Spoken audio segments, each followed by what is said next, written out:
வணக்கம் மக்களே. வெவ்வேறு அரசுல இருந்து ஆனந்தன். மார்க்கெட் பயங்கரமா விழுந்துட்டே இருக்கு. என்ன ஆக போகுது, எங்க வாங்குறதுன்னு ஆளுக்கு ஒரு ஆறுடம் சொல்லிட்டு இருக்காங்க. ரைட்டு. இப்ப நம்ம டெக்னிக்கலா நம்ம இந்த வாரம் என்ன ஆக போகுது அப்படின்றதுதான். டைட்டில்ல சொன்ன மாதிரி மார்க்கெட்டும் திரும்ப போகுது எப்படின்னு பார்ப்போம். அதுக்கு முன்னாடி போன வாரம் நம்ம போட்ட வீடியோல எப்படி இருக்கு, என்ன மாதிரி பெர்ஃபார்ம் பண்ணுச்சுன்னு ஒரு தடவை பார்த்துருவோம். போன வாரம் என்ன சொல்லியிருந்தோம்னா, நிஃப்டி வந்து 23,800க்கு கீழே க்ளோஸ் ஆச்சுன்னா, நின்னுச்சுன்னா 23,100 நிச்சயமா வரும் அப்படின்னு சொல்லியிருந்தோம். அதே மாதிரி 23,800 உடைச்சோடனே இப்ப 23,532 க்ளோஸ் ஆயிருக்கு. இன்னும் கீழே போகும். இன்னும் கிட்டத்தட்ட ஒரு 400 பாயிண்ட் இறங்க வேண்டியது இருக்கு. 400 430 பாயிண்ட் இறங்க வேண்டியது இருக்கு. அதே மாதிரி பேங்க் நிஃப்டி 50,850 கீழே போச்சுன்னா 49,250 டார்கெட்னு சொல்லியிருந்தோம். இப்போ 50,180 இருக்கு. ஐடி ஸ்டாக் என்ன சொல்லியிருந்தோம்னா, இந்த வாரம் வந்து அது ஒரு ஹால்ட் பொசிஷன்ல இருக்கும், அது கன்சால்டேஷன்ல இருக்கும்னு சொல்லியிருந்தோம். கிட்டத்தட்ட அதே மாதிரி தான் இருக்கு. ஏன்னா மார்க்கெட் இவ்வளவு விழுந்தும் கூட ஐடி செக்டர் வந்து 0.8% வந்து பாசிட்டிவ் க்ளோஸ் ஆயிருக்கு. நிஃப்டி ஆட்டோ, அதாவது ஆக்டர்ஸ் நிஃப்டி அப்படின்னு போடணும். அதாவது கடந்த 2 வாரமா வந்து அது கன்சால்டேஷன் வந்ததுனால நிஃப்டி எந்த பக்கம் போதோ அந்த பக்கமா ஆட்டோ போகும்னு சொல்லியிருந்தோம். அதே மாதிரி தான் நிஃப்டி இது வந்து நல்லா கீழே விழுந்து 3.7% வந்து நல்லா இறங்கியிருக்கு. அப்புறம் போன வாரம் நம்ம சொன்னதுல முக்கியமான விஷயம் என்னன்னா, எஃப்எம்சிஜி இந்த வாரம் பெருசா விழுவும் அப்படின்னு சொல்லியிருந்தோம். அந்த ஏற்கனவே விழுந்திருக்கு, அது அப்படியே கண்டினியூ ஆகும்னு சொல்லியிருந்தோம். அஃப்கோர்ஸ் இருக்கிறதுலே அதிகமான விழுந்த செக்டார்னா எஃப்எம்சிஜி தான். சரி, இந்த வாரம் என்னென்ன செக்டர் எப்படி பெர்ஃபார்ம் பண்ணுதுன்னு இப்போ நாம ஒவ்வொன்றா பார்த்தலாம். ஆட்டோ செக்டார் ஓகே, நல்லா விழுந்துருச்சு.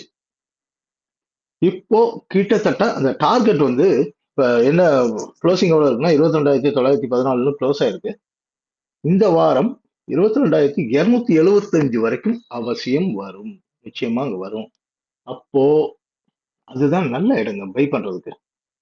அந்த இடத்துல வந்துச்சுன்னா ஆட்டோ செக்டர்ல என்னென்ன ஸ்டாக் வாங்கணும்னு நினைக்கிறீங்களோ அத அந்த இண்டெக்ஸ் வந்து இந்த இடத்துல வர்றப்போ நீங்க வாங்குங்க. ஏன்னா ஆட்டோ இண்டெக்ஸ் மறுபடியும் நல்லா மேல போக போகுது, மேல டார்கெட் இருக்கு. அடுத்து எஃப்எம்சிஜி. எஃப்எம்சிஜி இன்னும் ஃபர்தரா விழுவுங்க. மார்க்கெட் விழுந்தாலும் மார்க்கெட் இப்போ ஒருவேளை ரெக்கவர் ஆகுதுன்னு வச்சுக்கோங்களேன், அப்போ ஒரு பவுன்ஸ் பேக் இருக்கும். ஏன்னா நல்ல ஓவர் சோல்டு வந்துச்சுன்னா எப்பயுமே ஒரு பவுன்ஸ் பேக் இருக்கும். அப்படி போனாலும் இந்த முறை மார்க்கெட் மேல போக போற ரேலியில எஃப்எம்சிஜியோட பார்ட்டிசிபேஷன் அதிகமாக இருக்காது. ஏன்னா கீழே டார்கெட் இருக்கு 53,100 வரைக்கும் வர வேண்டியிருக்கு. இன்னும் அது கரெக்ஷன் முடியல. இப்ப 55,780 இருக்கு. ஸோ இன்னும் 2,000 பாயிண்ட் அப்படின்னா கிட்டத்தட்ட 4.5% வந்து கீழே வர வேண்டியது இருக்கு. அதனால எஃப்எம்சிஜியை மேல போகுதுன்னு சொல்லிட்டு அவசரப்பட்டு பண்ண வேண்டாம். சில ஸ்டாக்ஸ் வந்து மேல போகும், அது டிபெண்ட்ஸ் அப்பான் த டெக்னிக்கல் விஷயம். அதுக்கேற்ற மாதிரி அதை பார்த்துக்குங்க. ஐடி செக்டர், இந்த வட்டம் ஐடி செக்டர் வந்து நான் முதல்ல வந்து மார்க்கெட்டை நிப்பாட்டிச்சிருந்தது ஐடி செக்டர். இந்த வாரம் ஐடி செக்டர் விழுகிறதுக்கு சான்ஸ் இருக்கு. என்னதான் ஐடி செக்டர் மேல வந்து நிறைய டார்கெட் இருந்து மேல நல்லா பெர்ஃபார்ம் பண்ண போகுது, அதுல ஒரு மாற்றம் இல்லை. அது லாங் டேர்ம் இதுல வந்து பாத்தீங்கன்னா மேல போக வேண்டியிருக்கு, அதுல ஒரு மாற்றம் இல்லை. ஆனா கீழே வந்து சார் வந்து 39,700 வந்து ஒரு டார்கெட்டா வச்சிருக்காரு. அதனால அந்த ஸ்டாக் நிச்சயமாக இப்பொழுதைக்கு பெரிய பார்ட்டிசிபேஷன் இருக்காது. இந்த கீழே 39,700 வர்றப்போ அதை நம்ம பை பண்ணா நல்லா இருக்கும். இப்பொழுதைக்கு இதுல கொஞ்சம் கவனமா இருங்க. ஏன்னா ஏற்கனவே நல்லா பெர்ஃபார்ம் பண்ணியிருக்குன்றதுனால நம்ம எப்பயுமே அதுதான் பண்றோம். வேகமா ஓடி போய் நம்ம அதை வாங்கிடக்கூடாது இறங்குது அப்படின்னு.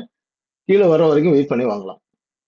மெட்டல், மெட்டல் நல்ல இதுல இருக்கு. ஆஹ் நல்லா கீழே இறங்கிட்டு இருக்கு. அது வந்து அதோட க்ளோஸ் வந்து 8,828 க்ளோஸ் ஆயிருந்தாலும் 8,570 வரைக்கும் மெட்டலுக்கு கீழே வர வேண்டியது இருக்கு. ஸோ அதுல யாரு என்ன வெயிட்டேஜ் இருக்கோ அதுக்கேற்ற மாதிரி பார்த்துக்குங்க. ஆஹ் ஒருவேளை 8,570க்கு கீழே வந்துச்சுன்னா இந்த ஸ்டாக் வந்து பெருசா கரெக்ஷனுக்கு வரப்போகுதுன்னு அர்த்தம். அதனால அந்த இடத்துல வர்றப்ப கவனமா நிதானமா நிப்பாட்டி பார்த்துட்டு அப்புறமா பெர்ஃபார்ம் வாங்கலாம். ஃபார்மா, ஃபார்மா கிட்டத்தட்ட இந்த இந்த வாரம் வந்து கீழே வந்துருச்சு. நல்ல பெர்ஃபார்ம், நல்ல ஷார்ட்ல வந்துருச்சு. இப்போ இந்த இடம் வந்து அதுக்கு நல்ல சப்போர்ட். 21,430. இங்க இருந்து அது ரீபவுன்ஸ் ஆகுறதுக்கு நல்ல சான்ஸ் இருக்கு ஃபார்மால. ஸோ அதுலயும் எந்தெந்த செக்டார் எப்படி பெர்ஃபார்ம் பண்ணுன்றத பார்த்துட்டு அப்புறமா நீங்க உள்ள போகலாம்.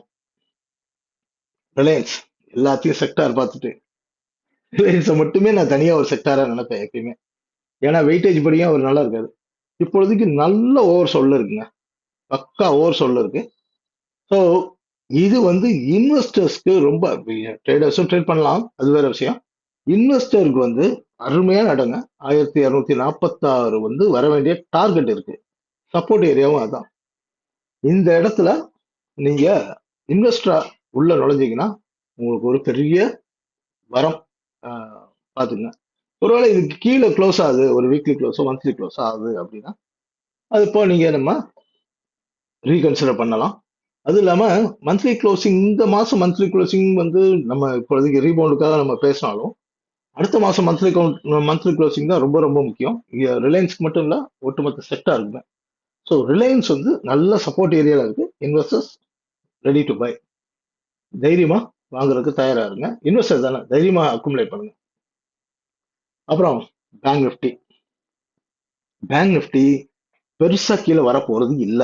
இங்க ஏதோ இன்னும் ஒரு 2% இருக்குன்னு நினைக்கிறேன். ஆல்மோஸ்ட். ஆமா. ஒரு 2% வரைக்கும் விழுக வேண்டியிருக்கு. விழுந்தாலும் முதல்ல ரீபவுண்ட் ஆக போறது சாரா தான் இருப்பாருன்னு நினைக்கிறேன். ஸோ இப்ப இதுல ஒரு முக்கியமான விஷயம் இருக்கு. என்னன்னா, இப்போ கீழே வந்து 49,250 டார்கெட்டும் கூடாது. சப்போர்ட் மட்டும் இல்ல, டார்கெட்டும் அதான். அங்க வந்துட்டு இந்த மாசமே 49,650க்கு மேல க்ளோஸ் ஆகணும். க்ளோஸ் ஆயிடுச்சுன்னா இந்த கரெக்ஷன் முடிஞ்சிருச்சு. மார்க்கெட் தாறுமாறா மேல ஓடிடும். அப்புறமா ஐயோ ஓடிட்டானே, நான் இங்க வாங்கலாம் நினைச்சேன், அங்க வாங்கலாம் நினைச்சேன், புலம்பாது. ஸோ பேங்க் நிஃப்டியில ஸ்டாக்ஸ் வந்து நல்லா இருக்கு. அதுவும் குறிப்பா வந்து இந்த முறை பேங்க் நிஃப்டியை தூக்கிட்டு போக போறது கிட்டத்தட்ட 2 3 வருஷமா சும்மாவே சுத்திட்டு இருந்த ஹெச்டிஎஃப்சி பேங்க். அவர் தான் இந்த இந்த முறை வந்து பெருசா மார்க்கெட்டை தூக்கிட்டு போக போறாரு. ஏன்னா அது பிரேக் அவுட்டுக்கு நல்லா இருக்கு. ஹெச்டிஎஃப்சி பேங்க்ல இன்வெஸ்ட் பண்றவங்க அது பிரேக் அவுட்டுக்காக காத்துட்டு இருக்காங்க. ஏன்னா அவன் மேல ஏற ஆரம்பிச்சிட்டாங்கன்னா பிடிக்கவே முடியாது பாத்துக்கணும். ஸோ அதனால பேங்க் நிஃப்டியில 49,250 பக்கத்துல வரப்போ இன்வெஸ்ட் பண்றவங்க தாராளமா இன்வெஸ்ட் பண்ணுங்க. பப்ளிக் செக்டர் பேங்க்ஸும் ஓரளவுக்கு நல்லா இருக்கு. ரைட். ஃபைனலா நம்ம அண்ணா நிஃப்டி பாருங்க. மார்க்கெட் கீழே விழுகிறப்போ 1000 பேர் 1000 சொல்லுவாங்க. இங்க வரப்போகுது, அங்க வரப்போகுது, இன்னும் கீழே போதும், 10,000 போகும், 15,000 போகும், ஏதோ ஒரு வாய்க்கு வந்து சொல்லுவாங்க. இல்ல அவங்கவுங்க கால்குலேஷன் படி ஒரு கணக்கு வச்சிருப்பாங்க. மார்க்கெட் இப்ப வந்தது ஒரு பெரிய ஒரு குளோபல் கியூஸ் எல்லாம் ஒண்ணும் கிடையாது. இது இயல்பா வரக்கூடிய கரெக்ஷன். ஒவ்வொரு வருஷமும் இந்த மாதிரி ஏதாவது ஒவ்வொரு டைம்லயும் இந்த மாதிரி ஒரு கரெக்ஷன் வரும். கரெக்ஷன் வரப்பெல்லாம் புலம்புவோம். அப்புறம் ஏறி ஏறி பாதியில போறப்ப நான் அங்க வாங்க விட்டுட்டேன், இங்க வாங்க விட்டுட்டேன்னு பயப்படாதீங்க, புலம்பாதீங்க. இது நல்ல இடங்க. தயவு செய்து இந்த வாரம் நான் எதிர்பார்க்கிறேன். இந்த வாரம் 23,100 வந்து டச் பண்ணிட்டு மண்டேயே கேப் டவுனா இருக்கும்னு தான் எதிர்பார்க்கிறேன். 23,100 டச் பண்ணிட்டு அடுத்த நாளே திருப்பி நல்ல ரீபவுண்ட் ஆகும். இந்த வாரமே நல்ல ரீபவுண்ட் ஆகி லாஸ்ட் க்ளோசிங் ஆனா 23,500 800க்கு மேல க்ளோஸ் ஆகும்னு எதிர்பார்க்கிறேன். ஆனால் இந்த மாசம் 23,000, இந்த மாசம் வந்து 24,350, 23,350 போட்டிருக்கேன், மன்னிக்கணும், கொஞ்சம் திருத்திங்க. 24,350க்கு மேல இந்த மாசமே க்ளோஸ் ஆகும். ஆனா நான் என்ன எதிர்பார்க்கிறேன், 24,500க்கு மேல க்ளோஸ் ஆகும் அப்படின்னு நான் எதிர்பார்க்கிறேன். ஆனா மினிமம் 23,350, 24,000, சாரி மன்னிக்கணும், மறுபடியும் இது பண்றேன், 24,350க்கு மேல க்ளோஸ் ஆனாலே போதும். மார்க்கெட் பெருசா ரீபவுண்ட் ஆயிரும். அதுக்கப்புறமா திருப்பி பிடிக்க முடியலன்னு முடிக்காதீங்க. மற்றபடி ஃபேஸ்புக்கில் வந்து அன்னன்னைக்கு வந்து அப்டேட் பண்ணுறேன். இப்பொழுதைக்கு இந்த வீடியோவை இப்போ முடிச்சுக்கிறோம். அப்புறம் கிளாஸ் வரணும்னு நினைக்கிறவங்க, போகோ ஸ்ட்ராட்டஜி படிக்கணும்னு நினைக்கிறவங்க இந்த நம்பரை காண்டாக்ட் பண்ணுங்க. நாம வந்து செபி ரெஜிஸ்டர்ட் அட்வைசர் கிடையாது. இது ஒரு ஸ்டடி பர்பஸாக தான் போடுறோம். உங்களோட ஆலோசனை ஏதாவது இருந்தால் சொல்லுங்க. நன்றி, வணக்கம்.